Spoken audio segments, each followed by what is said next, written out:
What's up mga ka-adventure? Nakagala na bang lahat? Aba, kung hindi pa, tara! Samahan nyo kami. For today's adventure guys, papasyal namin kayo sa Bugiba and Aura. So guys, start tayo sa Bugiba. Ang Bugiba nga pala ay isang part ng Northern Region, Malta. Para sa karagdagang kaalaman, pwede kayong sumakay from airport ng X3, diretso po yan sa Bugiba.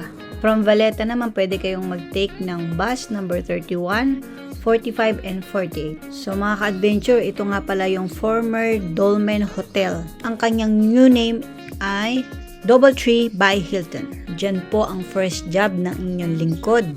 Diyan po nagsama-sama ang luha, sipon at pawis sa pagtatrabaho. I'm sure may mga nakaka-relate na mga kababayan natin na first time din nagtrabaho sa hotel bilang housekeeping. Yung tipong pagdating mo pa lang, start ng araw, titingnan mo na kung ilang rooms ang naka-assign sa'yo. Bibilangin mo na kung ilan ang departure, ang stay over. Ay, grabe na yan. Mga ka-adventure, sa area nga na to, makikita nyo ang Chicha Hut. Syempre, pag-usapang pagkain.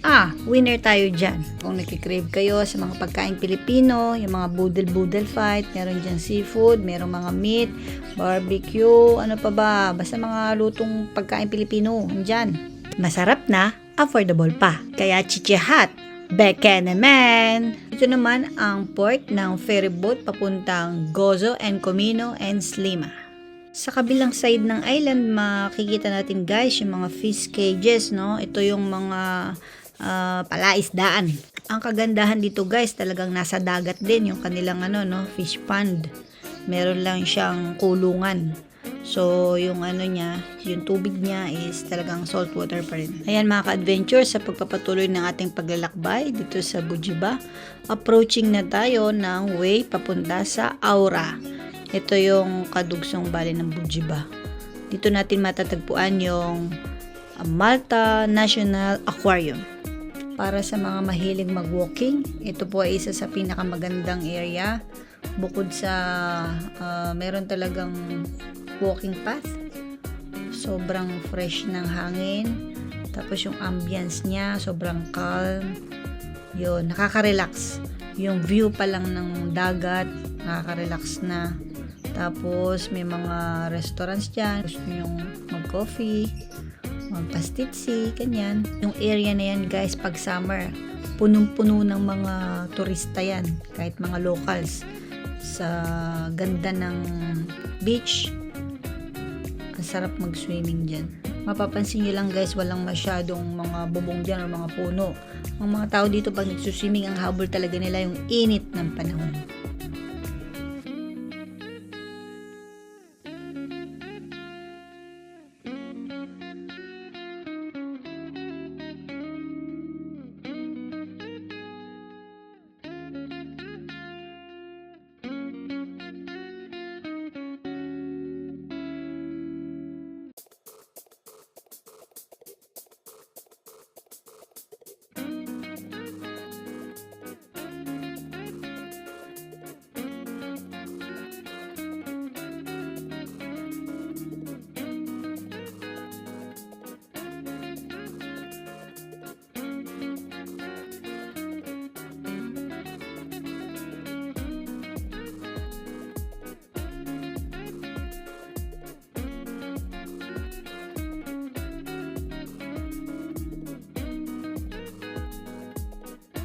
Makikita nyo dito mga ka-adventure na bukod sa Malta National Aquarium, meron ditong side na pwede tayo mag-picnic. Kitang-kita nyo, wala siyang bubong, wala siyang puno. So, exposed na exposed. Yan po ang gustong-gusto ng mga European. Opposite naman nating mga Asian na tayo, gusto natin yung may lilim. Diba? Pag magpipiknik tayo, hinahanap natin yung may sa ilalim ng puno, ganyan. Dito naman, mas tirik yung araw, mas expose sila at nasusunog, mas bet nila. Yun po ang pagkakaiba natin sa kanila. Share ko lang din sa inyo mga ka-adventure na minsan, nung time na kami ay nag-work pa as live-in carer, so normally pag weekend, lumalabas kami at sa mga ganitong area kami pumupunta. May baong kaming pagkain, tapos hanap lang kami ng medyo may lilim dyan. may konting panlatag, tapos magsasalo-salo na. Yung ganun lang kasimple yung kaligayahan namin mga OFW. Simpleng banding, simpleng kwentuhan, kung ano mga nangyari sa trabaho namin, yun, magkakakwentuhan lang, kung ano mga stress ang inabot namin. Then after nun, naman na ulit kami sa trabaho. Ganun talagang buhay, di ba? Pansin nyo ba mga ka-adventure, dito sa area na to, halos mga bahay, may mga swimming pool talaga silang sarili, no? Bukod sa malapit na sila sa dagat, meron pa rin talagang swimming pool sa bahay nila para in case na masungit ang panahon, makakapag-swimming pa rin sila, di ba?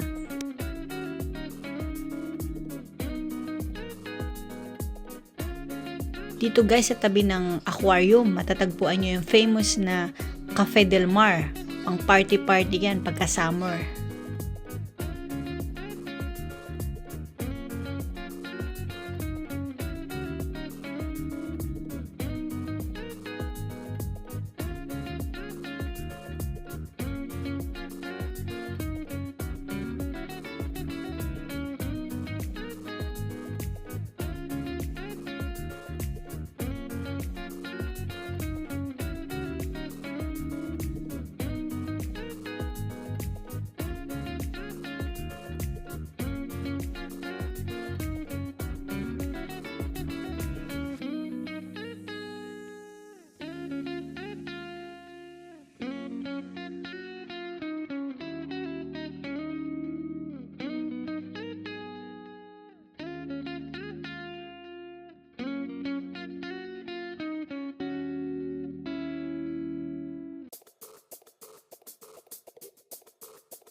That's all for today's adventure guys. Thanks for watching.